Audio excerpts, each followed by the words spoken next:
एक थी रानी। क्योंकि राजा की मौत एक हादसे में हो गई थी, रानी को ही राज्य संभालना पड़ रहा था। रानी का नाम था रानी रश्मिवती।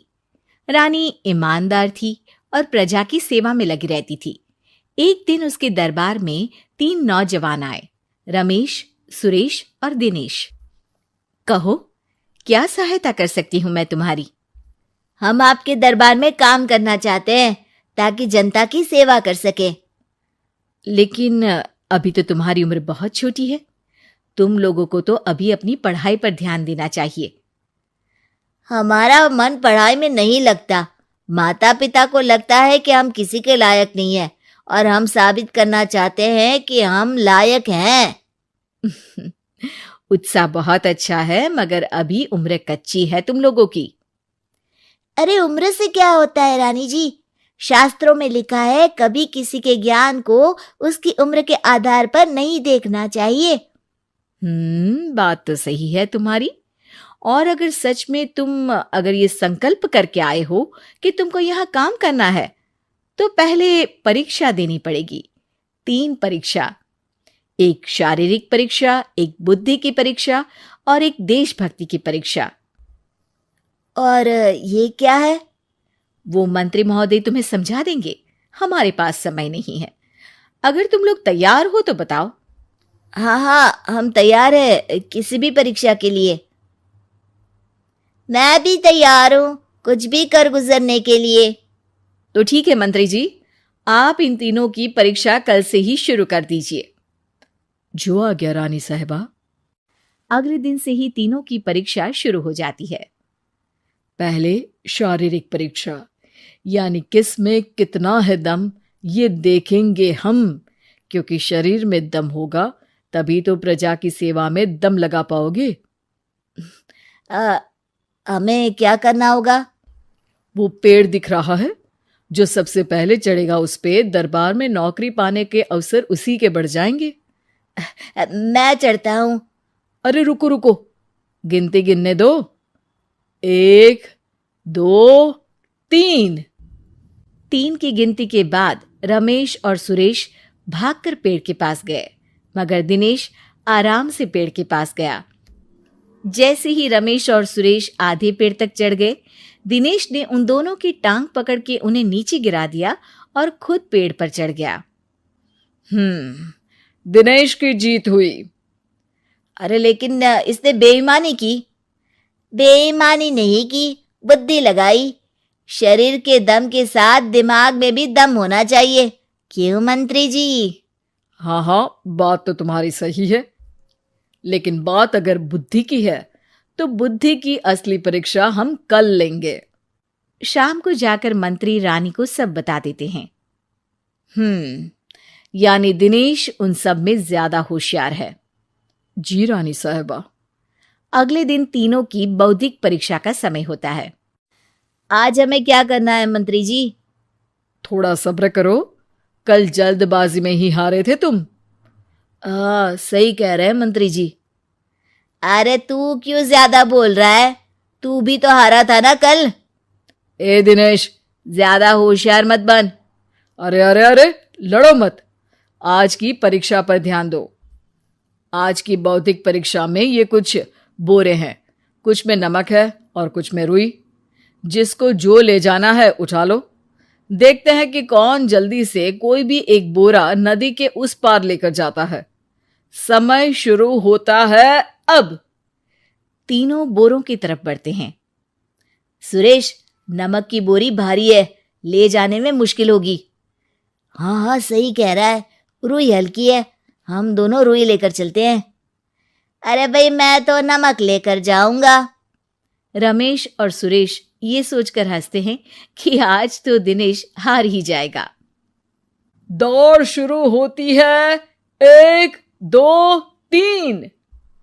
तीनों नदी की तरफ भागते हैं। रुई में वजन कम होने के कारण रमेश और सुरेश आगे निकल जाते हैं और दिनेश थोड़ा पीछे। पर जैसे ही वो सब नदी में जाते हैं, दिनेश की बोरी का नमक गलने लगता है और वजन कम हो जाता है, जबकि रमेश और सुरेश की रुई में पानी भर जाता है और बोरी का वजन बढ़ जाता है। अरे ये इतनी भारी क्यों हो गई रमेश? अरे मुझे क्या पता, शायद जादुई बोरी है। अरे लगता है कि हम बेवकूफ बन गए। बने नहीं हो, तुम हो ही बेवकूफ। इतना तो पता होना चाहिए कि पानी में नमक गल जाएगा। दिनेश का पूरा नमक गल जाता है और बोरी खाली हो जाती है। वो जल्दी से रेस पूरी कर लेता है। इस परीक्षा के विजेता भी दिनेश ही हैं। उसने दिमाग लगाकर दिखा दिया कि वो बौद्धिक परीक्षा में भी रमेश और सुरेश से आगे है। अब कल तुम्हारी देशभक्ति की परीक्षा होगी, जो स्वयं रानी मां लेंगी। रात को फिर मंत्री रानी के पास जाकर बता देते हैं कि आज की परीक्षा में कैसे दिनेश ने अक्लमंदी दिखाई और बौद्धिक परीक्षा में भी उसी की जीत हुई। अरे वाह, दिनेश तो हमारे बहुत काम आ सकता है। हम उत्साहित हैं कल की परीक्षा के लिए। वो तो ठीक है रानी साहिबा, लेकिन हमने सुना है कि पड़ोसी राज्य का राजा आकाशदीप हमारे राज्य की सीमा में घुसपैठ कर रहा है। ये तो चिंता की बात है, हमें जल्द ही कुछ करना चाहिए। अगले दिन रमेश, सुरेश और दिनेश अपनी आखिरी देशभक्ति की परीक्षा के लिए दरबार में आते हैं। प्रणाम रानी साहिबा। नमस्कार रानी जी। प्रणाम रानी माँ। हमने तुम्हारी परीक्षा पर गौर किया। दिनेश आगे हैं। हम तुम तीनों में से किसी दो को ही दरबार में काम दे सकते हैं। किसी एक को आज जाना होगा। तो देशभक्ति की परीक्षा के लिए तैयार हो? पूरी तरह से। मैं तीनों से एक ही सवाल करूंगी। जिसका जवाब सबसे सही लगेगा उसे तो नौकरी मिल ही जाएगी। फिर दूसरे सबसे सही जवाब देने वाले को भी काम मिलेगा। आप लोगों का समय शुरू होता है अब। ज्यादा सोचने का समय नहीं होगा। जो मन में पहली बात आए उसका जवाब दे। तो सवाल यह है कि तुम इस मिट्टी के लिए क्या कर सकते हो? मैं इस मिट्टी को साफ रखूंगा। यहाँ के लोगों के भोजन की कमी को मैं पूरी करूंगा।